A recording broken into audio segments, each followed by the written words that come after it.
Hi everyone, good morning. It's me, Dr. Whimsy, and I am taping this in my offices here in very sunny Los Angeles. And this is a video that I decided to do both for my channel on YouTube called Broke Aristocrats and on my channel, which is Dr. Whimsy Anderson ND, which addresses how to stay healthy from 40, 50, 60 and beyond. But I do tackle other health challenges, not just focusing on people 40, 50, 60 and beyond.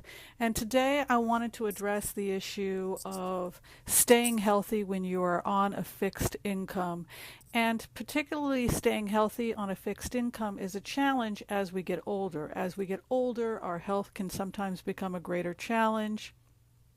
We become more vulnerable physically, and we may retire and find ourselves on a fixed income. But even if that doesn't apply to you, even if you're younger and you're on a fixed income because you are living paycheck to paycheck, trying to get out of debt, you've got a family to feed, and now you find yourself concerned about issues like chronic disease, fibromyalgia, chronic fatigue, you can't get out of bed in the morning, you don't know where your next meal is coming from. All of those issues are going to be tackled to some extent here today. I am assuming in this video that you can do some work. I'm not assuming this is a person so sick that they're unable to get out of bed, go shopping, etc.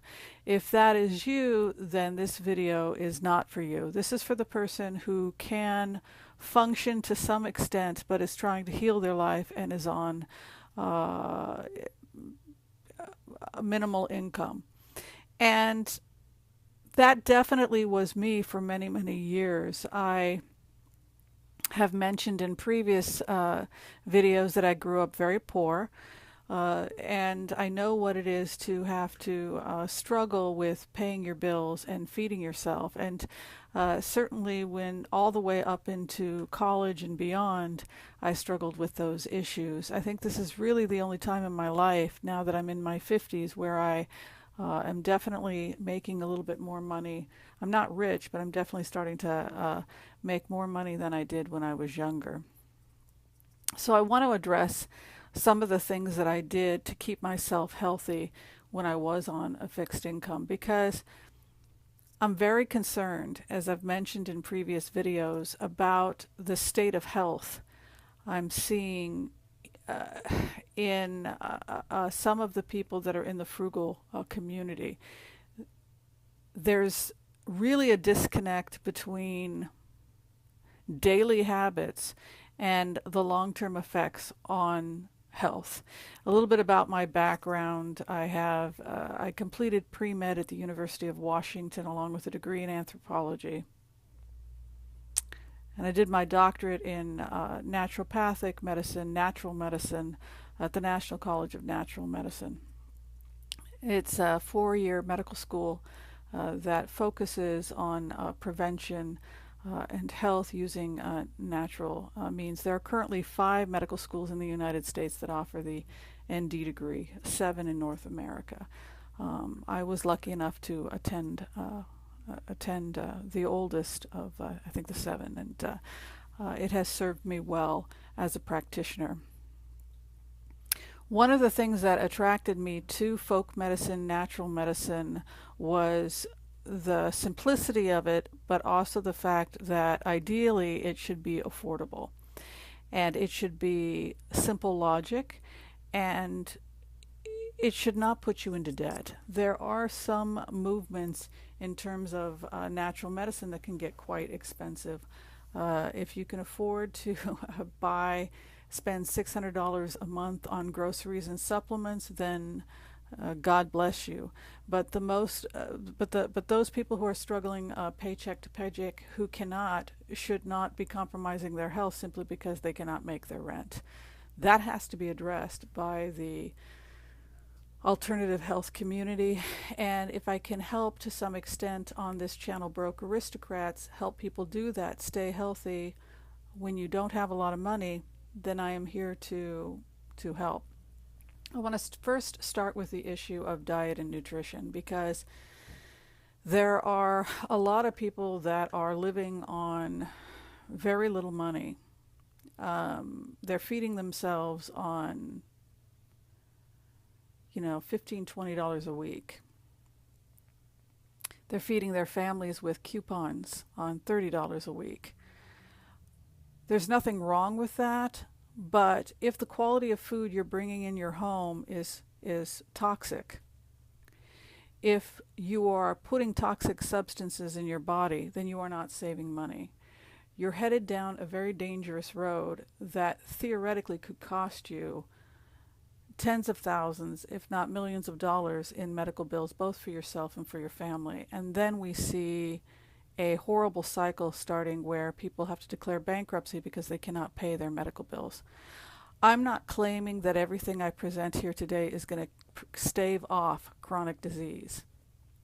That would be irresponsible, and I'm not going to do that here. But what I can tell you is that healthy habits are really the direction we want to go in, particularly when we and our family are under the gun and we don't know how we're going to survive. This means that everybody has to be on the same page. Sometimes the most nutritious food doesn't taste very good. I'll be honest with you. Dave Ramsey talks about rice and beans. The truth of the matter is, rice and beans are some of the most nutritious base of any diet. There's a lot of pseudoscience out there, but the truth is, when we look at longevity studies, the people who are living the longest, they're making the base of their diet rice and beans. A pound of organic brown rice will cost you $2.50 a pound. That's a pound. Even if you can't afford to get it organic, you can get brown rice at a 99-cent store. So I'm going to tell you some of what I did and what I still do to keep costs down, and some of the ways I struggle. And I'm going to cover it a lot on this channel because I'm starting to see a crisis. I care about my health, and I want to give something back to the frugal community, and this is something I can give back because this is my education. And so this is how I can serve you using my skills. But I want to start off the first thing, which is buy the food that is healthiest within your budget. That is the first thing I would recommend. That means start with a base of rice and beans. If you can afford to go organic, go organic. Like I said, you can get them at Whole Foods for $2.50 a pound for organic brown rice. Look at your beans when you go to the bulk item, and also just pick the ones that are the cheapest, preferably organic. There's been some information touted here in the frugal community that organic is not nutritionally better. That is probably true, but there is some evidence that eating inorganic vegetables, eating these organic products can have an effect on our health. And the reason is because these inorganic products contain something which are called POPs. We call them POPs. A POP is let me make sure I get this right because I wrote it down, persistent organic pollutant. And what that means is that these inorganic fertilizers, these pesticides, are not only probably linked to some of why we're seeing a decline in birds and bee populations, but they also seem to have an effect on our health as well. Our liver has to break down these POPs. Our body has to deal with these toxins. We do not know what the long-term effects of multiple toxins on the body are, but there is a branch of medicine which is called environmental medicine, which looks at the effect of small doses of multiple toxins on the body over time. And this area of study focuses on what's called the body burden. That even though it's invisible, even though we can't see it, these pops are having an impact on our health. The liver has to break them down, the skin breaks them down. There are multiple ways in which our body breaks down these persistent organic pollutants. And so that's an area of concern.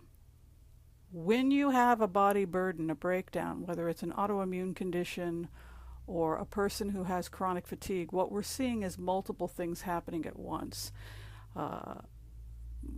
Massive amounts of pollutants going into the body that the body cannot break down, exposure to a virus, possibly molds in the home, emotional stress, possibly due to overwork, chronic stress about finances.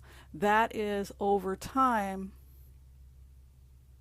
a recipe for disaster. That is a recipe for a storm waiting to happen. And this is why I think we're seeing so much chronic disease and autoimmune conditions, chronic fatigue in the frugal community. So start with a base of buying the healthiest, least processed stuff you can afford for you and your family. That is what I would start with. That is how you begin the healing process. There are a couple of books that helped me along the way. One is Eat to Live by Joel Fuhrman. You can get it at your local bookstore. The other book that helped me was Healing Through Macrobiotics. Anything by Michio Kushi. I think some of the macrobiotic stuff is great. I think they add a little too much sodium to their diet, and I would expand the diet and add fruits. What I did was I had a base of rice and beans, and I bought whatever was local and in season, and I stayed away from those non-organic produce that was part of the dirty dozen, the stuff that had been heavily sprayed, strawberries, peppers, etc. And that was my base of my diet. And it was incredibly boring. I was so broke when I was on a macrobiotic diet that tofu, which runs about $2.50 for a tub of organic tofu, was a luxury. And I ate like that. I lost a ton of weight, but I'll tell you, I got very, very healthy. So the first thing I did is I cleaned up my diet, and I lived on a diet of simple rice and beans and local produce that was in season and cheap. Whatever was in season and cheap, and that was the base. I also ate less. So I ate less, and the quality of the food was nutrient dense, and the base of my diet was organic brown rice and beans, black beans, brown rice, lentils, and brown rice. The other thing that I did was I spent time in nature, which was free. I spent a lot of time sitting in parks, walking in natural settings, so that I could rest and be in an environment that was calming to me. And I also stretched. So my main source of exercise, which was free, was that I stretched and I moved and I spent time in nature, which dramatically reduced my stress. The other thing that I did was I became to be very, very aware of who in my environment was causing me unhappiness, whether it was a person in my workplace or a person in my interpersonal relationships, my personal relationships, that was having unnecessary stress. You may be in a situation where you have to assess your personal relationships. Are they making you sick? Is your boss making you sick? One of the things that's really helped me in terms of being able to protect myself from toxic people was that I started a small business, whether it's gardening, babysitting, doing something that affords you some kind of financial independence. That really helped me because then I had financial options. So those are just some of the things off the top of my head that I wanted to share with you. I had a really big list. I don't think I'm going to have time to go over everything today, but I want to continue to have this conversation with people that the base of your Diet does not have to be expensive. It's not going to be exciting. It's not going to be fun. If your children are having temper tantrums and don't like it, then quite frankly, I think they're not hungry enough. When I was a kid, we were dirt poor, and we ate whatever my mother prepared because we were hungry. It would never have entered our minds to have had a temper tantrum. And the last thing I would leave you with is, if you look in your pantry and if you look in your cupboards and you see a bunch of food there that's processed and contains names you cannot pronounce, it probably should not be in your cupboard. Start with the basics. Keep it simple. Don't overprice. Don't eat convenience foods. Have the base of your diet be beans, rice, and seasonal vegetables. Buy organic whenever you can. Keep it simple. Spend time in nature. Stretch. Meditate when you can. And if you can stay away from toxic people, do so. And the last thing I left you with was find some way of earning a little money independently, and really focus on that when you can, because the more financial independence you have, the more safe, secure, and less stressed you'll be, in the sense that you'll feel like you are the captain of your own boat, so to speak. Thank you for watching, and feel free to like, share, subscribe, and tell me what you did to heal your life and do it on a budget. Take care. Bye.